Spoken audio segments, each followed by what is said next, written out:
on for a couple weeks on the Leathercraft Business Builder series, so excited to be back on here. We've had lots of things happening. It's getting crazy, but we're loving it. We're getting closer and closer to opening up here in the new shop. We're looking at doing a soft opening in July with the grand opening, more of a bigger of an event in August. So we are getting there.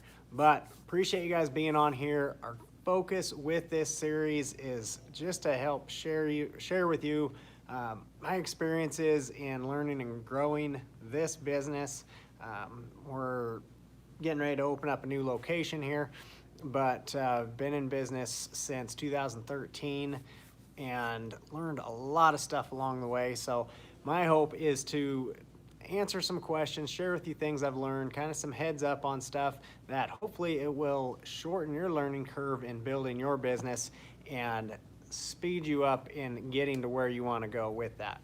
But we're going to stick with our original format in here tonight. So I have a short little kind of encouraging word I want to share with you, and then we'll get into a live Q&A. So you bring your questions, I'll give you the answers, and or tell you I don't know, either one of those. But we're gonna, during the Q&A, give away a t-shirt. I just got a fresh new stack of 23 plus shirts in. So my wife's company, S&D Design Co., produces those shirts along with some other really cool designs that she has. So there's a link to her business in the description, so check that out as well, so you can see some other cool designs in there. Also a link to my business, 23 plus, and we're going to be that website's going to be growing and changing here shortly as well. You can see we're starting to add some things in the shop here. Leather, we're going to start adding some supply stuff, so in addition to doing live classes in here and things like that, we are going to be starting to offer resources as well. We have belt blanks, belt liners up for grabs on the website now, and we're going to continue to grow that as well. So that link to that the link to that website is in the description there as well. But tonight I want to just talk to you about the power of focus and the ability to say no. When we're starting our business, a lot of times you want to take on everything, and we've talked about that a little bit in previous episodes about narrowing down your product line. And part of learning is going to be taking on different projects, taking on things maybe outside your comfort zone, things that you don't necessarily know how to build yet, but you'll learn as you go. And there is good things with that, but as you're starting to get past that point and looking to really grow the business side of it, not just the leather work side, because we're looking at two different things, right? Building your skills in your craft, it's good to take on new projects, learn new things. You can really gain a lot of value from that. However, you can also really improve a product the more you focus on it, right? So, and when we transition to the business side of it, if you're just looking at everything, what do you build? I build everything, I'll do whatever. It's hard to market that. It's hard to keep up with that with demand, and it's hard to get very good at any of the different things if you're trying to do all of them. So we're getting that focus in there, and Marty, my wife, and I were talking about this a lot here the last couple of days. We've been brainstorming on both businesses. We did the final clean out of the old shop where I had my shop at the house there, the garage shop. We finally got the rest of the 23 plus stuff out of there. Did a whole bunch of cleaning and rearranging, and that's become the new S&D shop. So the S&D side of that has grown to encompass the full shop there. And in doing that, we just really sat down and brainstormed. And so I love brainstorming business stuff, especially with my wife. It's fun to talk ideas out, and I like business. I love the idea of strategizing and looking at how different parts of it play together, and the the creating of the product versus now the marketing and the salesmanship and the advertising, all the different pieces that work together that bring together that customer experience, and just how it all ties in, and being strategic with what you do there. I really enjoy it. It's like a big puzzle to me. And we were talking about focus a lot and having lots of different directions and areas you can go. And it's a lot of energy, right? Especially if you're passionate about what you're doing and you have big goals and dreams. There's lots of energy out there with what you're doing, but it's kind of like the sun, right? The sun on its own it's going to heat up everything, light up everything. It's great. However, it's not going to start a fire just by shining on something unless you get that magnifying glass, right? You've probably heard this analogy before, but you get your magnifying glass and focus that sunlight, the energy from that, into that small little spot, and you'll start a fire with it. The same thing with your business. If you're just doing bits of everything, it's hard to grow at a very fast pace, right? Now, not saying that you can't have lots of different pieces of your business. However, if you can focus in on certain parts of that, focus in on products specifically, if we're talking about products, a few niche products, and put all your energy into those, now with that focused energy, you can really grow that leg of your business and start to grow some really strong legs and a foundation there to put everything else on. Kind of gives you your staple pieces that you're known for. We're gonna have featured makers in here, that not in here building in here. However, I'm gonna feature some of their work, and it's great because people have the different niches that they work on, right? If you've caught the roundtable discussion that I did, we did a live on that on Facebook and Instagram, and I believe it's posted here to YouTube. But my buddy Joe Schusler with the Shap Shop, he's gonna be one of the featured makers. I don't know if you can see in the background here. It's this whole section back here. So we got belts. Try to give you a backwards tour here. But we got our belt section. We're gonna have inventory hanging there, some old belts, a lot of information stuff. And we get into different shaps and information about shaps there. Right there, I don't know where it's at. One of these tables right here. I have some of Joe's work. He's gonna be one of the featured makers in here, and we're gonna highlight some of his work. He is really focused in on shaps, and by focusing there, he's built a clientele around there. He's built his marketing around that, and really known for shaps. I don't enjoy building those as much as I enjoy building other stuff. So if I get shap orders, I just like to send them on over to him. And he doesn't like building belts. He likes to send those over to me. It works really well. We can both excel at the things we want to do, but by focusing where you're concentrating those efforts, instead of trying to take on everything, you can really build up that leg of the business. So anyways, that's kind of the main point I want to get at with the focusing, and being okay with saying no. The more you want to focus in on one thing, the more you have to say no to other things. And the very simplistic part of that is saying no to order requests, right? If you're deciding that you're gonna just be working on wallets and knife sheaths, well, I'm just picking examples here. Wallets and knife sheaths are the things you're gonna work on. Then when somebody asks you to do a steering wheel cover for their steering wheel in their truck, there's power in saying no, right? Because, and again, we're talking about two different things. If you're at the point where you just want to take on lots of stuff and learn how to build things, and get some of that experience, because maybe you find there may be a niche out there that you haven't found yet that you really love, great.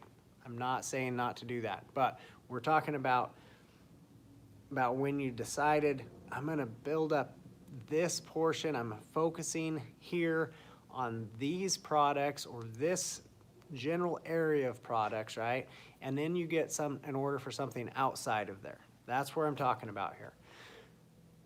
Then there's power in saying, no, I'm sorry, I don't take those on. There's ways to handle that, for one. If somebody sends you a message on there, social media or something, it's good to answer them. Even if you're not wanting to take the order on, it's good customer service to answer that request. Don't just ignore it because it's, yeah, I'm not gonna build that, so I'm not gonna answer them. You wanna reply, because that same person that you're saying no to on that, you can say, no, I'm sorry, all I'm taking on is wallets and knife sheaths. I would recommend trying this person, that person, whoever you have to recommend people for other products. Sending somebody somewhere else is not a bad thing, because for one, they just came to you, they wanted this product, right? They wanted the steering wheel cover. You couldn't give them that, but you gave them an answer. You said, no, I'm sorry, I'm just doing this and this, but I would recommend them. It shows a couple things. One, it shows good character to be able to refer business to someone else. And two, you gave them a response, you gave them a direction to head. They're leaving pretty satisfied still, even though you didn't give them a product. And now they also know that you answer your messages promptly, you come up with an answer. They obviously liked your work to start with, or they wouldn't have messaged you on it. And now when they need a wallet or a knife sheath, who do you think they're going to be messaging? Right back to you. And the other thing, who knows, maybe the steering wheel cover was just an idea for somebody for a gift, and then you said knife sheath, and they, oh, yeah, okay, well, that would be cool too. Maybe we'll go with that instead. But so there's ways to handle the saying no and still have it be beneficial to your business. But the other thing with saying no is now you don't have to try to take all the extra time to learn how to build this product, pattern off that one-off item, lots of things that can cost you and not actually make you money on that order. It might seem a little counterproductive to be turning work down, but if you're looking to build up a certain leg of your business, build up that niche inventory, that niche orders, then saying no to things that are outside that whole sphere of what it is you're wanting to build is a good thing, and it's powerful to be able to say no. So sometimes that no is to orders like that. Sometimes the no is to yourself. Being able to focus on what is the task at hand I'm doing today? What is on my list? And then even if that's something we don't really want to do, you need to get it done, right? So being able to say no when other things come up, when other, you step across your shop and you run into something that may be a little bit funner to do, something you feel more comfortable doing, it's easy to put that on the back burner and then go pick up that thing you want to do. So being able to say no to yourself and get something done that you don't want to get done is powerful. Because if you have this one thing, if you have, I'll take for example for myself, I need to update my website. Now I need a little bit more information that I'm working on, so I'm not quite ready to do it yet, but I've gone through this in the past, so I know it's a thing that it's not my favorite to do. Okay, I need to update this website, right?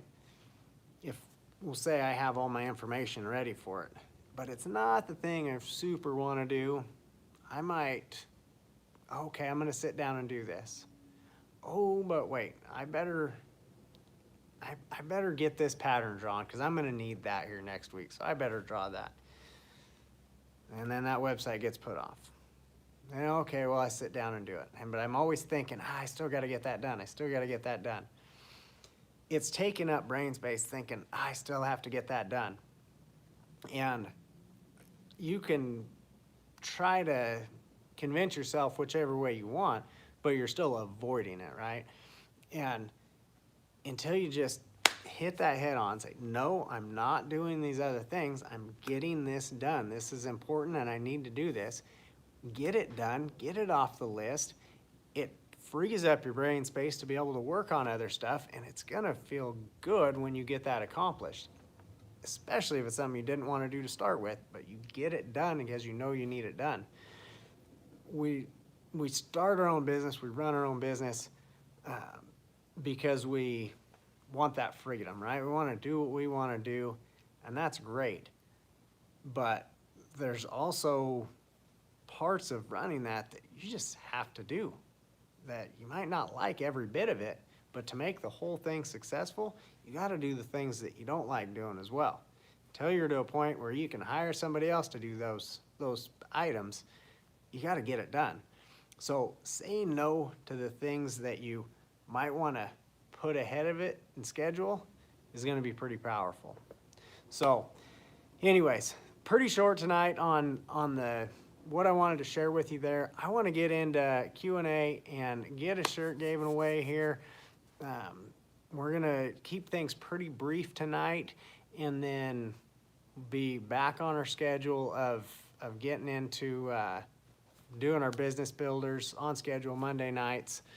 I believe there's only one other Monday night that I can think of coming up that we'll have to miss. It's another rodeo Bible camp. We're going to do another one over in Vancouver, but the Pendleton one went great. I appreciate you guys being patient and being okay with me being gone for that week. We had our camp here and it went amazing. We had a ton of kids. They had a lot of fun, learned a lot. We had 16 kids decide they wanted to get baptized the last day. It's so cool, such a great week. So happy to do that. And then, so we missed that week. The following week was actually my birthday on Monday. So this last week was, and we had some people over to the house for dinner. So I just kind of skipped out. Just like, hey, we're not doing it. So I apologize for being gone last week, but we're back on track until we got another few weeks to go, and then we'll have one more camp week where we'll be gone for that Monday. And other than that, we should be rocking all the way through Roundup to there into September when we have Roundup here, and we'll have lots of fun stuff during Roundup. So anyhow, let's get here. Let's check on our comments and questions. See if you guys have any questions for me tonight. Calvin from Peru, Indiana. Hello. Connie, thank you. Yes, like I said, camp did go well. And great shirts. Yes, the shirts are awesome. They're great quality that Marty makes. She uses the Bella canvas. They're awesome. They're actually like super comfortable. They're not just like the cheap type of shirts. So the shirts we're talking about are the t-shirts. Actually, let me grab them because I have a stack of new shirts here. Let me grab them. Here we go. We got the big 23 plus on them. And yeah, they're soft, they're comfortable, they're really nice shirts. And that's the quality that she uses on all of her shirts. So they're great to have. But let's see. Hello, Doug, Los Angeles. I didn't realize you were down in Los Angeles. All right. Carter's shop was a lot more decorated. Looks awesome. Yeah, so Carter's on here. Carter, young leather worker, starting his business up. Also young bull rider, getting started riding bulls this year. And he was here, one of the campers at Rodeo Bible Camp. So that was really cool. Him and his dad come over, and they actually got to have a sneak peek in the shop here right before camp. I had to run over and get some stuff during setup, so they popped in with me. But yeah, it's getting a little fuller in here, huh, Carter? We got a lot more going on back behind me there. Okay. I Thank you, Miss Connie. All right, Bo, let's see. Maybe unrelated, but have you had any experience with the manual crank weaver machine? Bo, I have not had experience with that. I've had experience with some of the crank machines before, but not that particular. It's the Cub Cadet, I believe, is what they call that, and they're. It depends on what your situation is. They seem like a really cool thing if you're going to be like setting up at different shows and need to be portable, where you may not have the electricity. It's might be less intimidating without a motor on it. You know, depending. Some people are just a lot less intimidated with that. Okay, well, hand crank, keep it down there with the speed. I don't think it's a bad thing to have, but I think depending on what you're building, because they will also, I think it'll go pretty darn thick as well. But you can probably get some other machines that have a motor on it where you can get through a lot more work. Weaver has I believe it's the 303. For the same or possibly a little bit less money, and it's you can't go quite as thick on there, but you could go up to like a 138 thread, I believe, and which 138 is what I use all the time, like on my belts and stuff. I like that weight, so I think for a lot of things you could get by with one of those 303s that Weaver has. I actually want to get one for in here. I haven't got one yet. But that one has the servo motor on it, so you can keep things going pretty slow. And so I don't know. I think the hand crank machines definitely have some value to them as far as not needing that electricity if you're moving around and stuff. But if you're just looking to invest in a machine and thinking that's maybe like a step in between, you might be better just to get a machine with a motor on it. But again, it just depends on what your reasoning would be behind there. But yeah, I don't know. I hope that answers your question.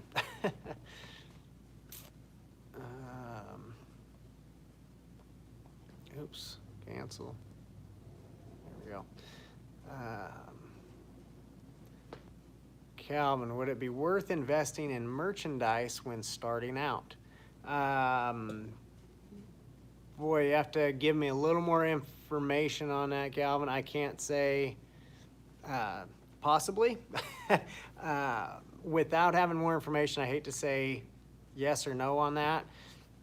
I'm assuming you're talking about starting out in a leather business, so I'm not sure merchandise-wise what we're talking about. If you're talking about having like shirts with your logos on it, that sort of thing, or if you're selling, say, leather conditioner to sell as an upsell with your product. So I'm not, let me know, give me a little more clarification, see if I can give you a better answer, Calvin. Doug, it's a cool 95 day. Yeah, 95 sounds pretty darn cool compared to what it's been up here. I think we're 109 here today. Gosh, this heat wave's kind of hitting everybody pretty darn hard. Terry, it seems I try everything I know, but my top coat still removes some antique, so finish looks a little dirty. Well, depending on what you're using, Terry, could play a part. As far as top coat removing some of that antique, like when I antique, and then if I come over top with a like my Resolene, or even if I even use an RTC as that top coat, I put it down, you know, it's on there pretty wet, and then I do wipe off. It does wipe off some of that antique. I don't want to just put that top coat and let it sit, because it'll kind of muddy that up, because it pulls a little bit of that antique, and then it would just kind of muddy over everything. So I wipe that on, and then with what I really like, I found, is like a blue shop towel or paper towels, but they're just the heavy blue paper towels. But I'll go with my like Resolene as a top coat, pretty heavy over there with like a wool, scrap sheepskin over top, and then go right immediately. I'll take that blue paper towel and wipe across top, and it'll take some of that extra antique that's puddled up over my smooth leather and take it off, so it'll kind of avoid that, that dirty, muddy look to it. But your other option, if you don't want anything that's gonna lift that antique off, you could use saddle lack as your top coat as well. It's comes in a spray can, like an aerosol can, and it leaves a good seal. It's gonna leave it kind of a shiny look to that, but it won't lift off as far as compared to one of the other top coats that we're rubbing on there, right?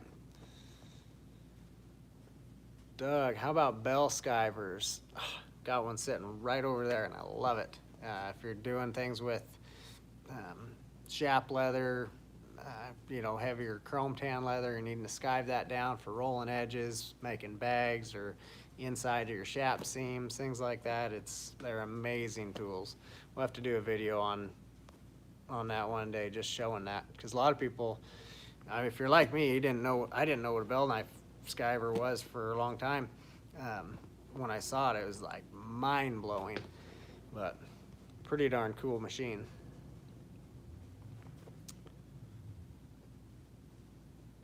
Connie, I'm finding that I'm really enjoying doing wallets. The money clip wallet sold immediately. Awesome, that's great to hear.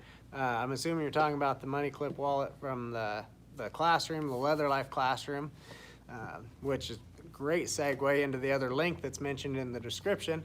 The Leather Life classroom is the online class that's a subscription-based class. We work through one project each month. You get the new project uploaded the first of the month, get all the patterns, and then the videos that I walk you through step by step through the entire project, from cutting it out to the finish work on that and everything. And last month, or June this month, I guess, was a little bifold spring clip wallet, tooled front and geometric tool back, and spring clip in there with some card pockets. And so I encourage people, if they're wanting to sell their products, and sell those products. And so that's great. That's awesome. Connie said hers sold immediately. So very cool. Happy to hear that for sure. And love that you're doing the wallets. Like, that's, I don't know. Honestly, I think the wallets could be a huge niche for somebody. Wallets and like portfolios and stuff. I'm gonna start carrying some inventory in here of some of that, but not like really niching in on it. If somebody wanted to really niche in on wallets, I think it's a great niche to get into for sure. Oops. That button. Okay, scrolling back through here.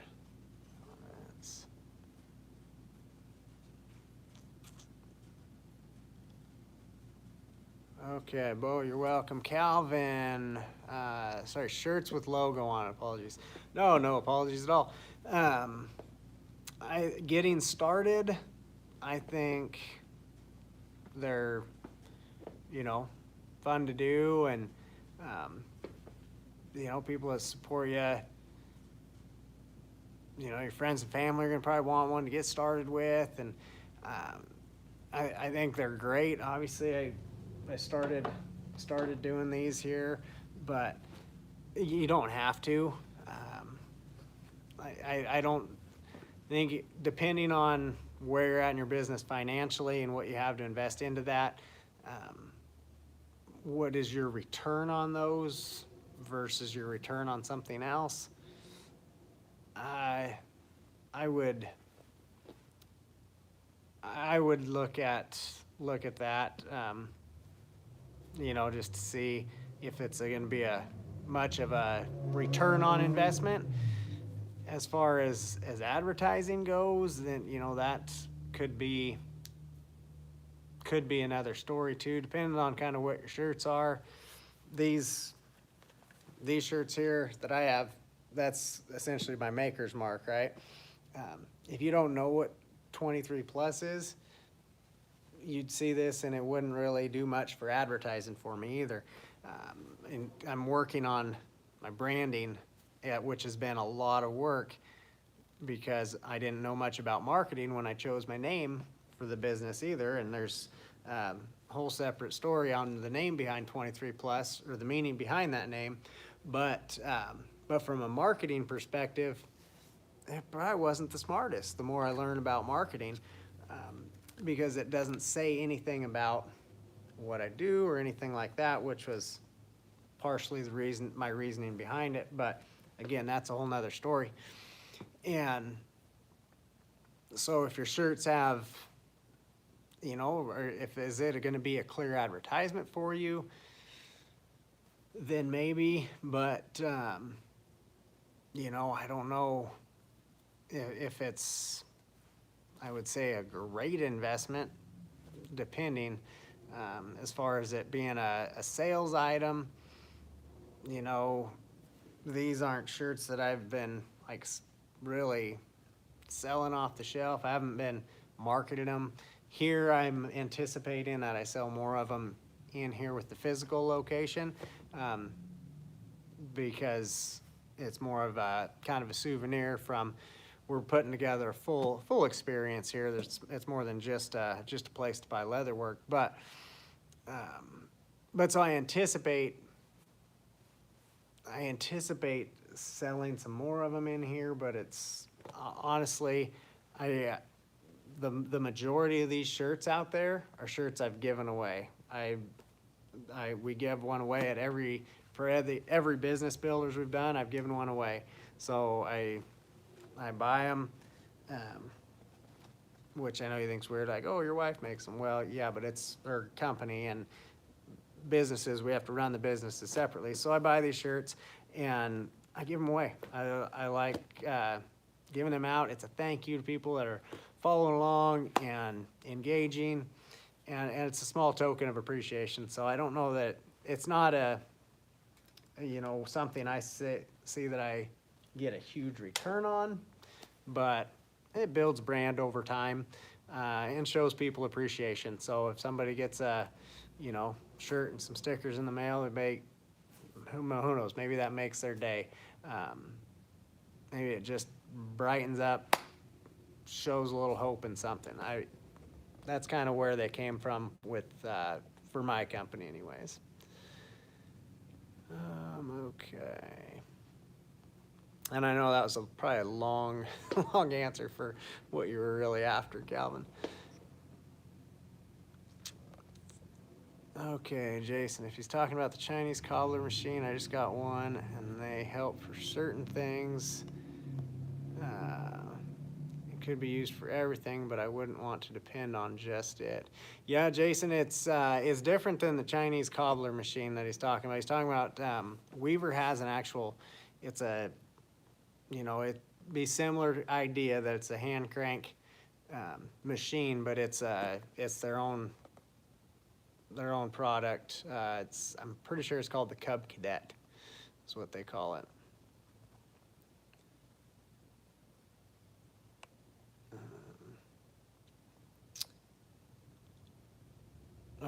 Doug, which one is it, dual feed or just bottom feed? So this is back to the bell knife skiver.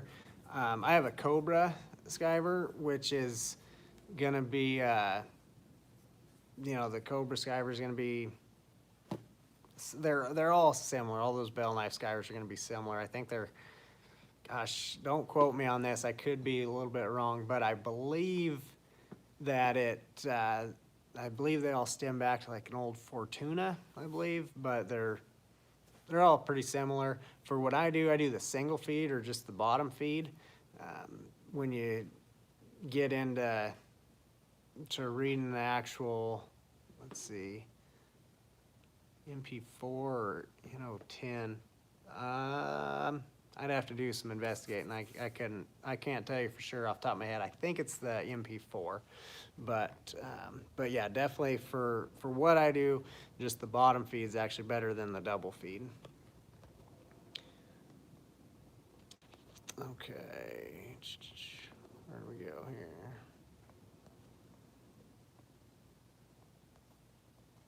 Oh, dang not the color machine, it's Weber Cub. Yeah, it is the Weber Cub, okay. Stitching is very inconsistent. 2 to 3 inches. Perfect stitching, then it will just do what it wants. For what it costs, I'm disappointed. Well, I'd maybe reach back out to them then on that and, you know, see. Like I said, I don't have one in here, so I don't know about that consistency on there. But if it's a defect in the machine or something, they should stand behind that. So I wouldn't hesitate to reach back out to them and just let them know what's going on with that too. Tyler, I seem to just get asked to build belts. I don't know if it's because mine are 11 ounce to start with. 2 ounce liner, even though I do everything except build saddles. Just prepared, do I just stick? Okay, hang on. Now I got to read this comment from the top here. I seem to just get asked to build belts. I don't know if it's because mine are 11 ounce to start with 2 ounce liner. So, okay, so like a 13 ounce belt. Even though I do everything except build saddles and boots repair, do I just stick with belts? Well, Tyler, it depends on what you want to do. If you're building a good business around belts and want to stick with that, then that's great. If you're wanting to do some of your other stuff that maybe there's other things that you enjoy doing, then I would say, you know, it's going to probably take building a couple inventory items and posting that. I don't know for sure, but if for example, this is what will happen a lot too, is I see somebody and I've done it myself, build something that it's not your favorite to build, but you built it, did a good job. So, hey, I'm going to take a picture and post this picture, share this on my social media. Then somebody else sees that post. Oh, yeah, I want to order that too, or one of those. Then you build one, you post it, and you keep posting these pictures of things you're building, and it's the same item or the same type of item, right? Like a belt. And people are going to order what they see you build.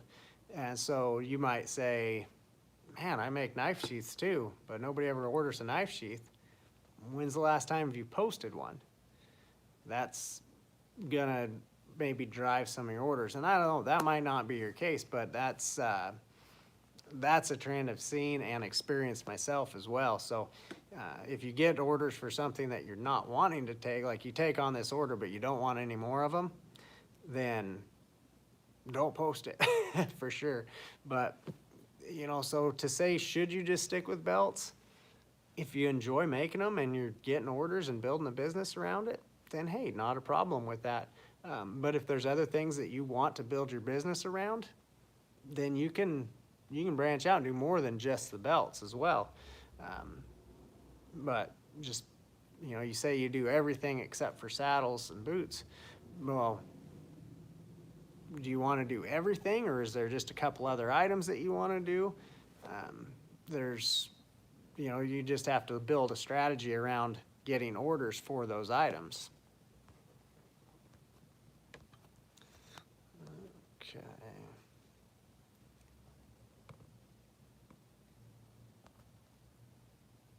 Oh, Calvin, your company name and logo will be on the shirts. So, yeah, I mean, just have to look at that investment, how much you have to invest in the company as well.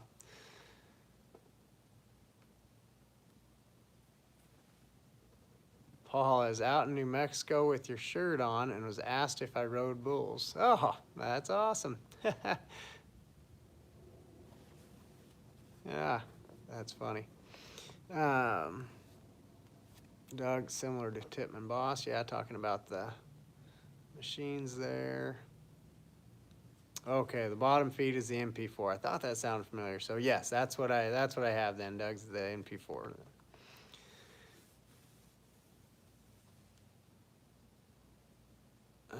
Jason, I got in my shop and out of the house. I'll try and remember and post a tour on the community page. Awesome, that's cool. Got your new shop going.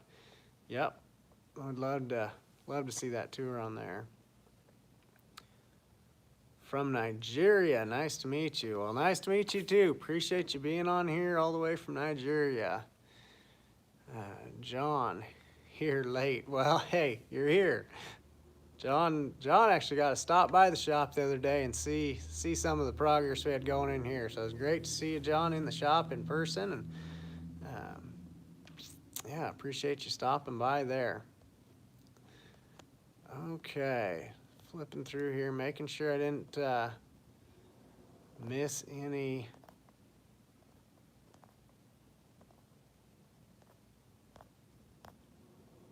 Comments here. Okay, Mike, hi from UK. Thanks for the book recommendation in the previous video. Have bought it and reading now. You're a legend. Mike, I am so happy that you love that book. I've been loving it. I'm probably listening to it for the third time now. Listen on audiobooks like we talked about on that last video when we talked about it. But it's amazing. So if you're on here, if you're listening to this video and you haven't caught the Profit First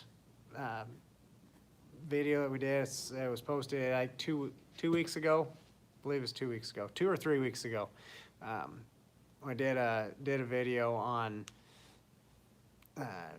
really highlighting this book, but it was one of the business builders, and this Profit First book, phenomenal. I've changed my bank accounts, my accounting with it, and it is making a huge difference. So I highly recommend it. Again, go back and check that video out. We talk a lot about the book there and kind of some of the principles in that book, and give you the Reader's Digest version of it. But if you don't catch that episode, just go right straight for the book, Profit First, Mike McAllowicks. Really great book. So good, Mike. I'm glad you're enjoying that. Hopefully putting it into use there as well. All right.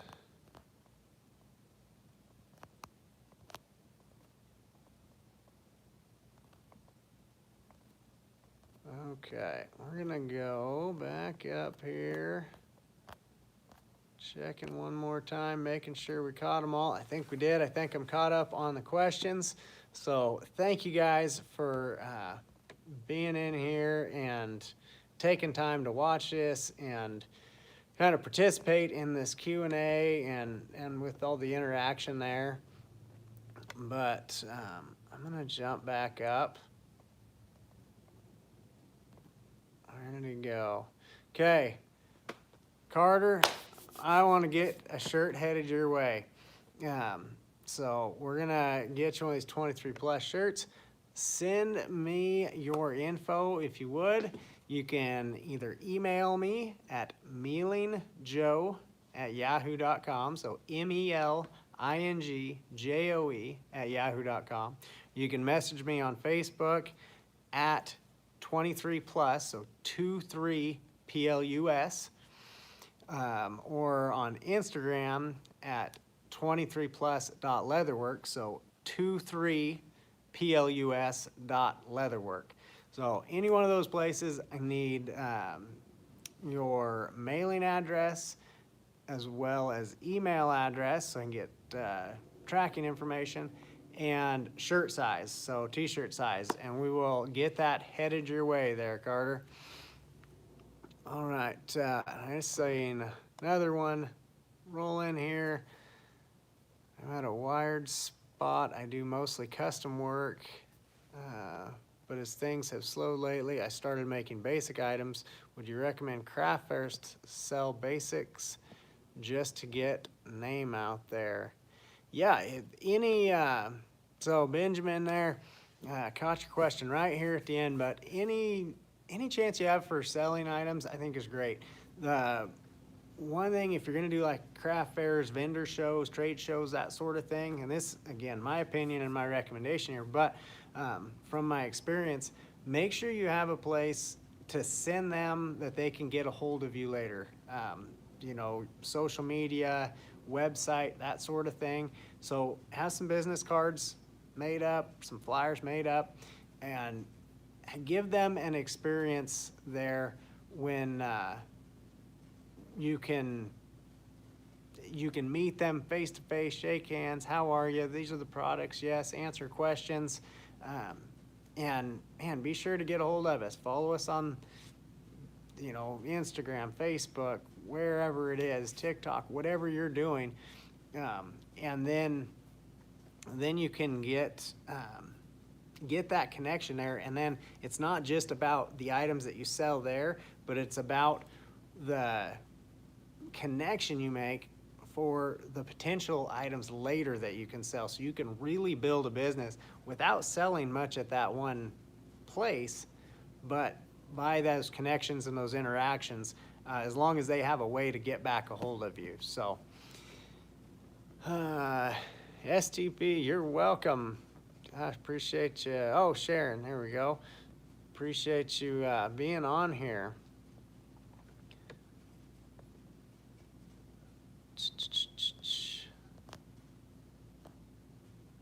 All right, I think we got all the questions there. Again, check out the links in the description there. S&D Design Co., my wife's company, produces different shirts.